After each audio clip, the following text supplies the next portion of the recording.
जंगल का खूबसूरत सवेरा और टोटो की जमाई। फिर उसने सूंघी एक फूल की खुशबू, लेकिन नाक में होने लगा गुदगुदी। रीछ, खरगोश और तोता सब खबरदार, टोटो को छींक आने वाली है। सब भागे, कोई दरख्त पर, कोई पानी में।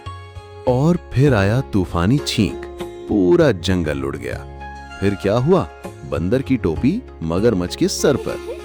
सबने कहा, कुछ करो, आज रात जंगल पार्टी है। नाक में डाली गई गाजर, मगर उसने और गुदगुदी कर दी। बाबा कछुआ ने दिया जादुई पौधा और छींक रुक गई। जश्न मनाया गया और इस बार छींक थी सिर्फ खुशी की।